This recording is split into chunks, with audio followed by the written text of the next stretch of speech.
എല്ലാം അനുകൂലമായാൽ മെസ്സിക്കും റൊണാൾഡോയ്ക്കും നെയ്മറിനും പിന്നാലെ ലോകം ഉരുവിടാൻ പോകുന്ന പേരായിരിക്കും ലാമി യമാൽ. ഇത്തവണ സ്പെയിൻ കപ്പടിക്കുമെന്ന് ഉറച്ചു വിശ്വസിക്കുന്ന യമാൽ ഇത്തവണ സ്പെയിന്റെ കിരീട പ്രതീക്ഷകളെ സജീവമാക്കുന്നതും ലാമി യമാൽ എന്ന യുവതാരമാണ്. മികച്ച വേഗവും ഷോട്ടുകളിലെ കൃത്യതയും അവകാശപ്പെടാൻ സാധിക്കുന്ന യമാൽ ഇത്തവണ സ്പെയിനിനെ കപ്പിലേക്ക് എത്തിക്കുമെന്ന് തന്നെയാണ് എല്ലാവരും പ്രതീക്ഷിക്കുന്നത്. ഇപ്പോഴിതാ തന്റെ ലോകകപ്പ് പ്രതീക്ഷകളെക്കുറിച്ചും ലയണൽ മെസ്സിയുമായുള്ള താരതമ്യങ്ങളെക്കുറിച്ചുമെല്ലാം യമാൽ തുറന്നു പറയുന്നു.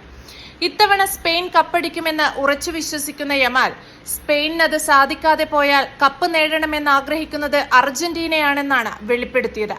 ലയണൽ മെസ്സിയോട് തനിക്കുള്ള ആരാധന യമാൽ തുറന്നു പറഞ്ഞിട്ടുണ്ട്.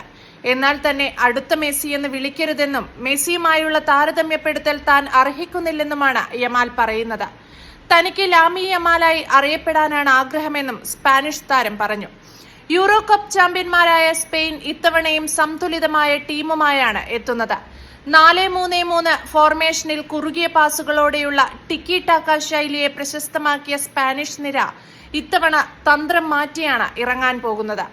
താളത്തിലുള്ള പാസുകളുടെ ശൈലിയുടെ വേലിക്കെട്ടുകൾ തകർത്ത് ആക്രമണോത്സുക ഫുട്ബോളിലേക്ക് ചുവടുമാറ്റുന്ന സ്പാനിഷ് നിരയെ ഇത്തവണ കാത്തിരിക്കുന്നത് എന്താണെന്ന് കണ്ടറിയണം. ലോകകപ്പ് കളിക്കുകയെന്നത് ഏതൊരു യുവതാരത്തെ പോലെയും തന്റെയും ആഗ്രഹമാണെന്നാണ് യമാൽ പറയുന്നത്. ഫുട്ബോൾ കളത്തിൽ കളിക്കേണ്ടതാണ്, അല്ലാതെ പേപ്പറിലല്ല. കഴിഞ്ഞ യൂറോയിൽ സ്പെയിനെ ഫേവറേറ്റുകളായി ആരും കരുതിയില്ല.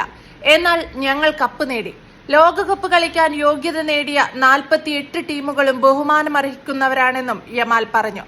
താൻ കൂടുതൽ കാണാൻ ആഗ്രഹിക്കുന്നത് നെയ്മറിന്റെ പ്രകടനമാണെന്നും യമാൽ കൂട്ടിച്ചേർത്തു. കുട്ടിക്കാലത്ത് നെയ്മറിന്റെ ആരാധകനായിരുന്നുവെന്നും ആ കളിശൈലിയെ ഇഷ്ടപ്പെട്ടിരുന്നുവെന്നുമാണ് യമാൽ പറയുന്നത്.